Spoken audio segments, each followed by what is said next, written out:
guys, welcome back to Lizzie's Reading Club, and we're going to be reading Harry Potter and the Prisoner of Azkaban by J.K. Rowling. And I have read the first and second book, so I know a little bit about background, and there are a few episodes on the first book. And today we are going to be reading one chapter, the very first chapter of Harry Potter and the Prisoner of Azkaban. Let's get to reading.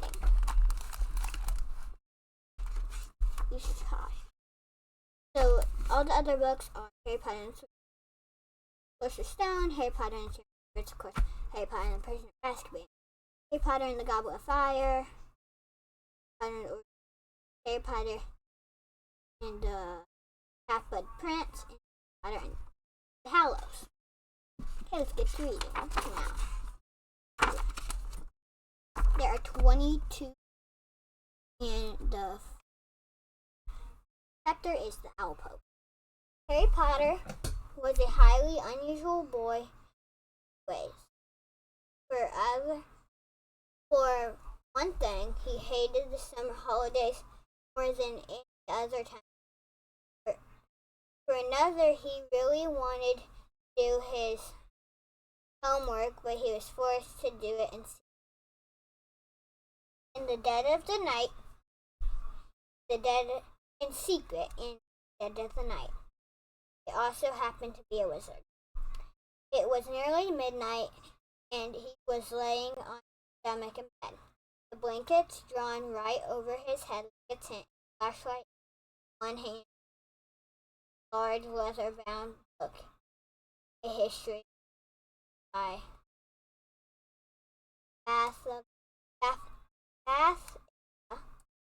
Bagshot, propped open against his pillow. Harry moved the tip of his full feather quill down the page, frowning as he looked for something that would help him write his essay, which, burning in the 14th century, was complete. Thus, the quill paused at the top of the likely-looking paragraph. Harry pushed round glasses to the bridge of his nose, moved his flashlight closer to read. Non-magic people, more commonly known as muggles, were particularly afraid of magic in medieval times, but they are not good at recognizing it. On the rare occasion that they do catch a real witch or wizard,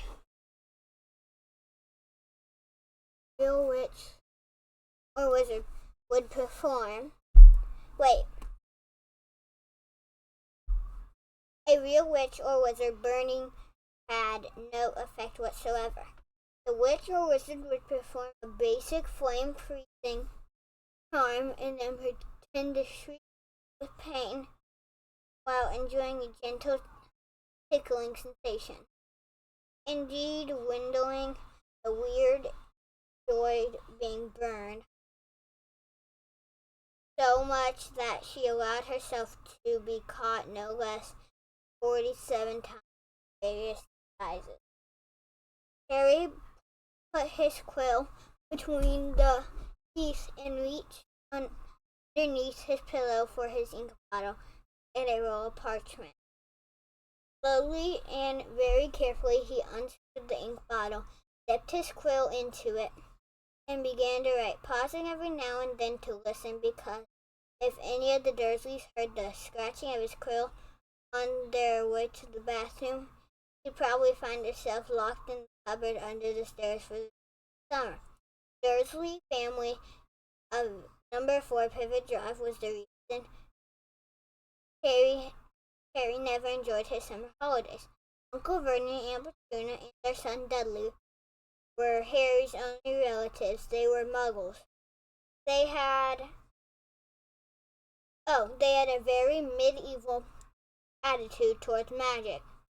Harry's dead parents, who had been a witch and wizard themselves, were never mentioned under the Dursley's roof, For years, Aunt Petunia and Uncle Vernon had hoped that they kept Harry as downtrodden as possible.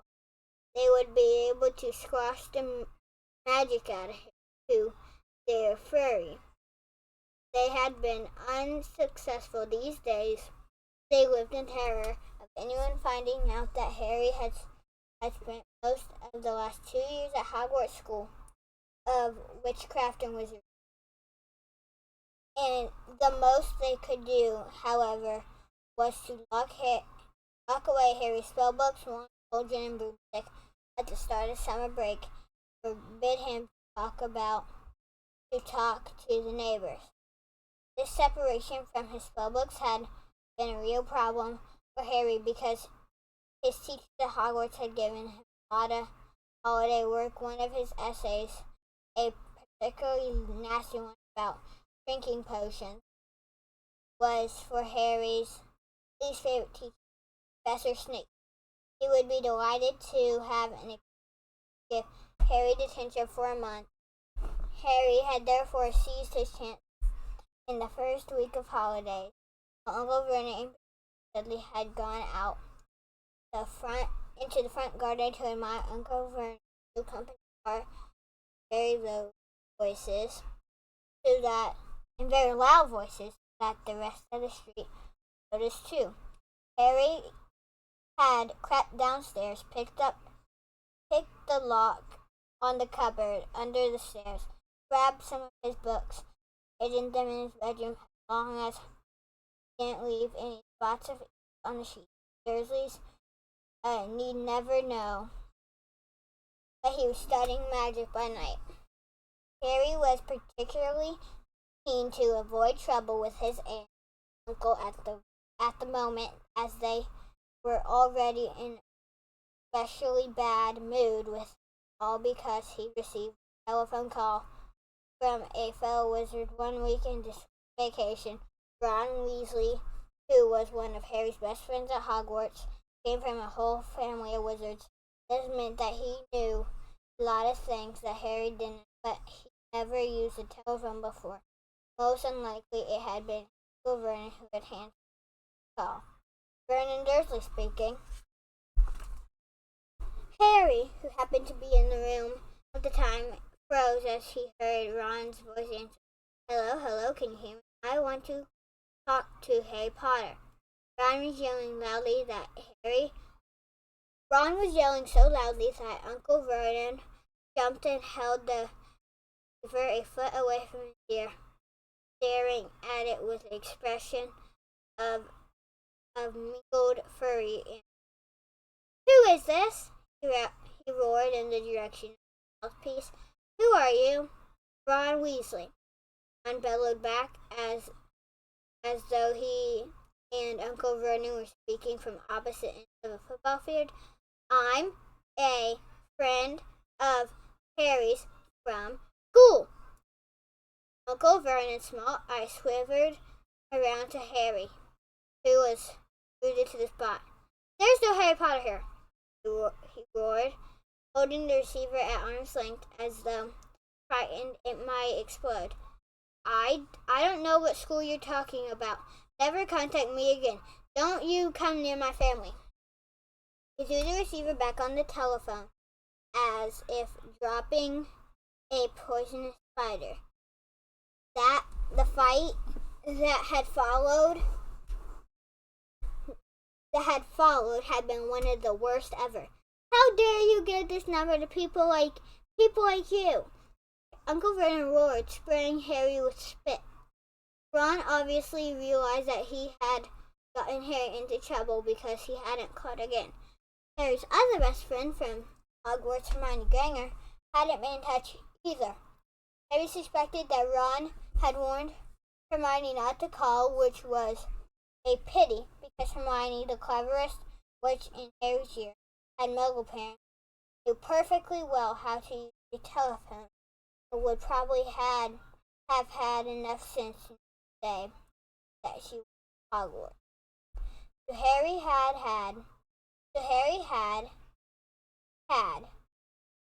no word from any of his wizarding friends for 5 long weeks, and the summer was turning out almost as bad as the last one. There was just a very small improvement. After swearing that he wouldn't use her to send any of his friends, Harry had been allowed to let out his owl, Hedwig, out at night. Uncle Vernon had given in because of the racket Hedwig made if she was locked in time. Harry finished writing about Wedling the Weird and paused to listen again. The silence in the dark house was broken only by the distant grunting noises of his cousin Dudley. It must be very late, Harry thought. His eyes were itching with tiredness. Perhaps he'd finish his essay tomorrow. He replaced the top of the bottle, pulled pillowcase from under his bed, put the flashlight, a history of magic, his essay quill and ink inside it, got out of bed and hid the lot under a loose floorboard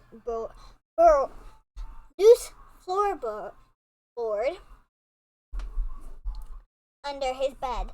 Then he stood up, stretched, checked the time on the luminous alarm clock on his bedside table.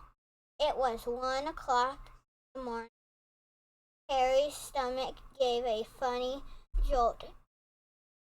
Had been 13 years old, without realizing the whole hour. Yet, other unusual thing about him was how little he looked forward to his birthday. Had never received a card in his life. The Dursleys had completely ignored his last 2 birthdays and had no reason to suppose that they would remember this one. Harry walked across the dark room past Hedwig's large page to the open window. He leaned on the cool night air.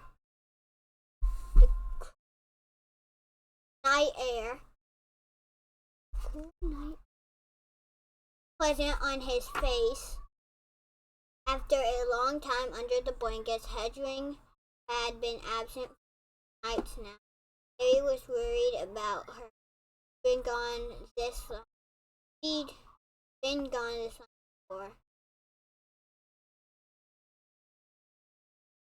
this long before. But he hoped to be back soon. He was the only living creature in this house. Didn't flinch at the sight of him. Harry, though still rather small, skinny for his age, had grown a few inches over the last year. Jet black hair, however, just as it always had been, stubbornly untidy, whatever he did to it. The eyes behind glasses were bright green, and on his forehead, clearly visible through the hair, listened or shaped like a bolt of light. All of the unusual things was the most extraordinary of all. It was not as the had extended for 10 years. A souvenir of car crash Harry, because Lily and James had not died in a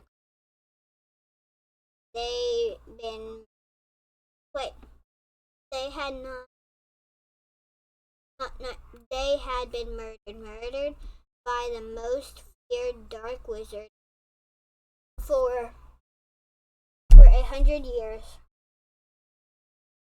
Lord Voldemort. Murdered by the feared dark wizard for 100 years, Lord Voldemort. Harry had escaped from the same attack with nothing more than a scar on his forehead. Voldemort attack with nothing more than a scar on his forehead. Voldemort curse instead of killing him. Harry bounded Ada, barely alive, Baltimore fled. Harry had come face to face with him at Hogwarts, remembering the last meeting as he stood in the dark window. Harry had to admit he was lucky to even have reached his 13th birthday. He scanned the starry sky for Hedwig, perhaps soaring back to him with a dead mouse hanging dangling from his beak, expecting praise. Gazing absently over the rooftops, it was a few seconds before Harry realized what he was seeing. Silhouetted against the golden moon and growing larger every moment was a large, strangely lopsided creature that was flapping Harry's direction.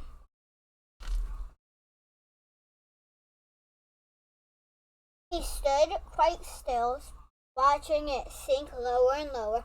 For a split second he hesitated, his hand on the window latch, wondering whether to slam it shut.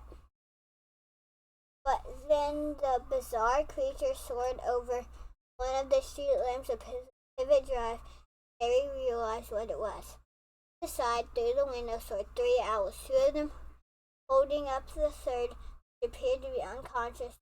With a soft slump on Harry's bed, the little owl was large and gray, kneeled over the lay, motionless, large package tied to its legs.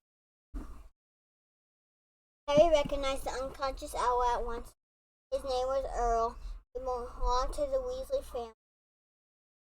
Harry dashed to the bed, tied the cords around Earl's legs, took off the parcel, and carried Earl to Hedwig.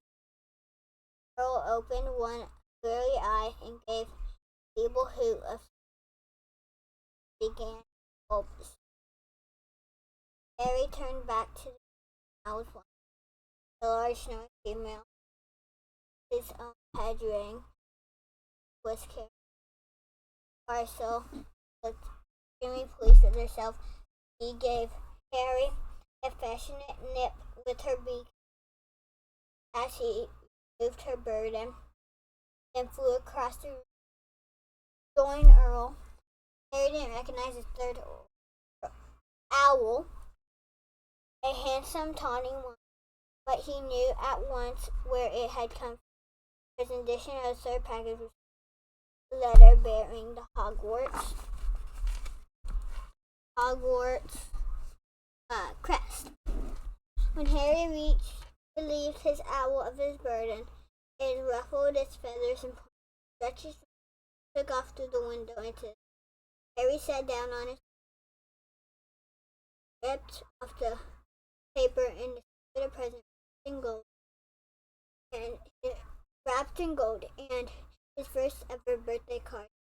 Fingers trembling slightly, he opened the envelope. 2 pieces of paper fell, a letter and a newspaper clipping. The clipping had clearly come out of wizarding paper, the Daily Prophet, because the people in the black and white picture were moved. Harry picked up the clipping and smoothed it out. Read, Mystery of Magic Employee Scoops Grand Prize.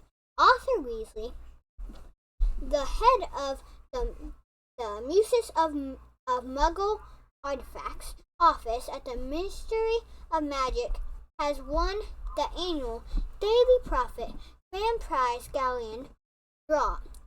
A delighted Mr. Weasley told the Daily Prophet, "We will be spending the gold on a summer holiday in Egypt, where our eldest son, Bill, works as a purse breaker for Scott's Wizarding Bank. The Weasley family will be spending a month in turning for a start of the new school year at Hogwarts, which 5 of the Weasley children currently. Harry scanned moving photograph and and a grin spread across his face as saw the 9 of the Weasleys waving furiously at him. Standing in the front of a large pyramid, plump little Miss Weasley, tall, balding Mr. Weasley, 6 sons and 1 daughter, although the black and white picture didn't show the flaming red hair right in the middle of the picture was Ron, tall, ganging with his pet rat Scabbers on his shoulders and his arms around little sister Ginny. Harry couldn't think of anyone who deserved to win a large pile of gold more than the Weasleys, who were very nice and extremely poor. He picked up Ron's letter and unfolded it. Dear Harry, happy birthday! Look, I'm really sorry about that telephone call. I hope the Muggles didn't give you a hard time. I asked Dad and he reckons I shouldn't have shouted.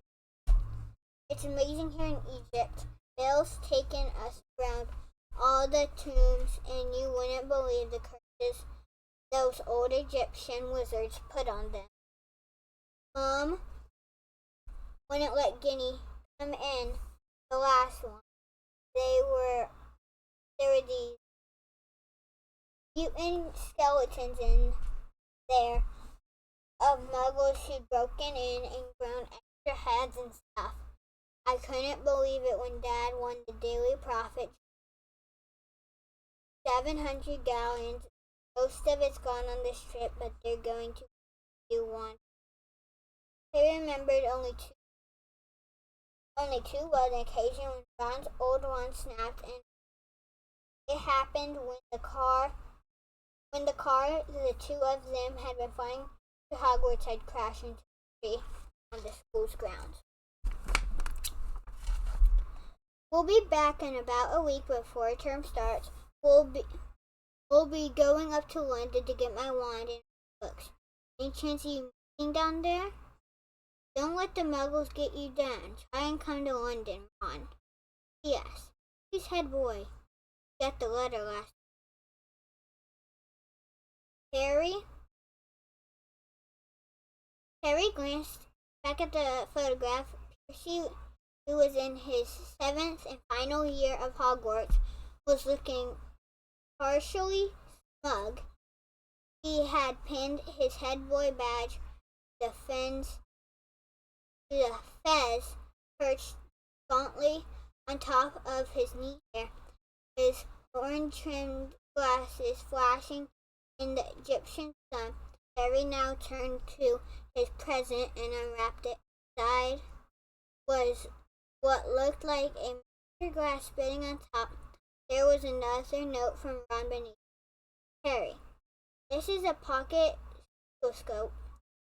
If there's something untrustworthy around it, it's supposed to light up and spin. Bill says it's rubbish sold for wizarding tourists and isn't reliable because it kept lighting up at dinner last night, but he didn't realize Fred and George had put needles in his soup. By Ron. Harry put the pocket stethoscope on his bedside table, where it stood quite still, balanced on its point, luminous to the clock. He looked at it happily for a few seconds, and then picked up the parcel Hedwig had brought. Inside this was a wrapped present card and letter, this time from Dear Harry. Ron wrote to me and told me about his phone call to your Uncle Vernon. I hope you're all right. I'm on holiday in France at the moment, and I didn't know how I was going to send this to you. What if they'd opened it at customs? Then Hedwig turned up. I think I wanted to make sure you got something for your birthday for a change. I brought your present by our order. There was an advertisement in the Daily Prophet. I've been getting it delivered. So good to keep up what's going on in the Wizarding World. Do you see that picture of Ron and his family a week ago? I bet he's learning loads. I'm really jealous. Ancient Egyptian wizards were fascinating. There's some interesting local history of witchcraft here, too. I've rewritten my whole history of magic today to include some of the things I found. Hope it's not too long.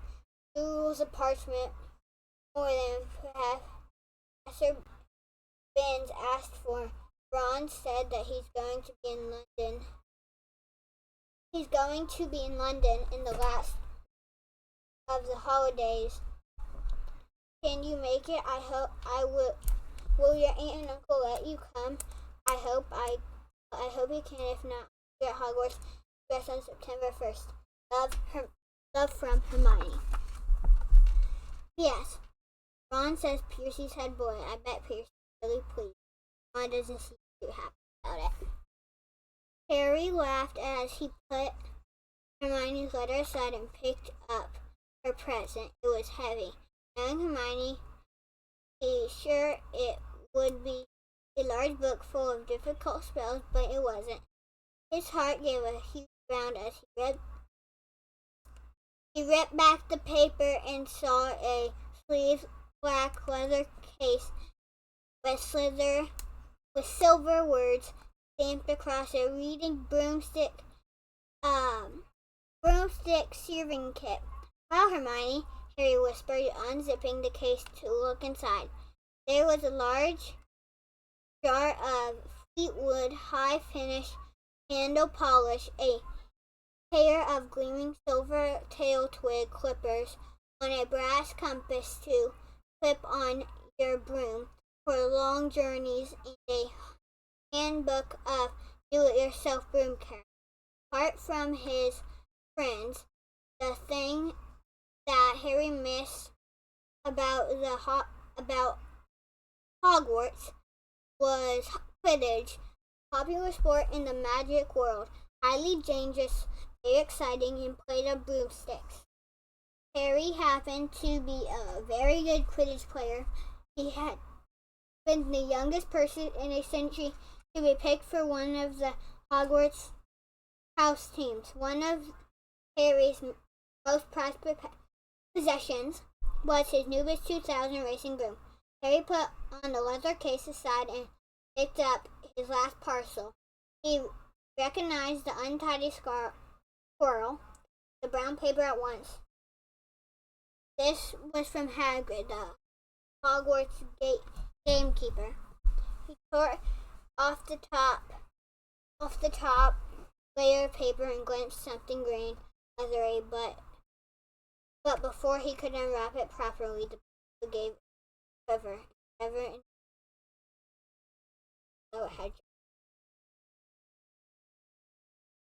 Harry froze. He knew that Hagrid would never send him anything dangerous on purpose, but then Hagrid didn't have a normal person's view of what's dangerous. Hagrid had been known to befriend giant spiders, 5 vicious 3-headed dogs from men in pubs. He'd sneak illegal dragon eggs into his cabin. Harry poked the parcel nervously, snapped loudly. Harry reached for the lamp on his bedside table, gripped it firmly in one hand, and raised it over his head, ready to strike. Then he seized the rest of the wrapping paper in his other hand and pulled, and fell out a book. Harry just had time to register its handsome green cover emblazoned on with golden title, The Monster Book of Monsters. Before it flipped onto his edge, it scuttled sideways along the bed like weird crab. Oh no. Harry. Oh no, Harry muttered. Book toppled off the bed, shuffled rapidly across. Harry followed it sleepily. The book was hiding, praying that the sleep. Harry got down on his hands and reached toward it. Ouch! Book snapped shut on him, swept past him, still scuttling. Harry scrambled around, threw himself forward, and running gave a loud room next door. Edwin and Earl watched interesting. Harry climbed, struggling but tightly in his arms, hurried to the drawers and pulled out a belt, which he buckled tightly around it. The monster book shuddered angrily, but he could no longer flap and snap, so Harry threw it down on the bed for Hagrid's card. Dear Harry, happy birthday! I think you might find this useful for next year. Won't say no more here. When I tell you when I see you, hope the Muggles are treating you right. All best, Hagrid. It struck Harry as ominous that Harry thought a biting book would come in useful, but he put Hagrid's card up next to Ron's and Hermione's, grinning more broadly than ever. Now there was only the letter from Hogwarts left. Noticing that there was a rather thicker than usual, Harry slit open the envelope and pulled out the first page of parchment. Mr. Potter, please note that the new school year will begin September the 1st. Hogwarts Express will leave from King's Cross Station, platform 9 3/4, at 11 o'clock. Third years are permitted to visit the village of Hogsmeade on weekends. Please give the enclosed permission form to your parent or guardian to sign. A list of books for next year is enclosed. Sincerely, Professor McGraw, Deputy Headmistress. Harry pulled out a Hogsmeade permission form, looked at it, no longer grinning. It would be wonderful to visit Hogsmeade on weekends. He knew it was entirely a wizarding village and had never set foot there. But how on earth was he going to persuade Uncle Vernon and Petunia to sign the form? He looked over at the alarm clock. It was now 2 o'clock in the morning, deciding that he'd worry about wait for him when he woke up. Harry got back into bed, reached up to cross off another day on the chart, made himself counting down the days left until his return to Hogwarts. Then he took off his glasses, lay down, eyes open, facing his 3 birthday cards, extremely unusual though he was. At that moment, Harry Potter felt just like everyone else, glad for the first time in his life that it was his birthday. And that was chapter 1 of Harry Potter and the Prisoner of Azkaban. The next chapter, let's see what the next chapter is going to be. Next chapter will be Aunt Margin's Big Mistake. So, go down and watch that video. That will be posted tomorrow. I can see you there. Peace out. Bye.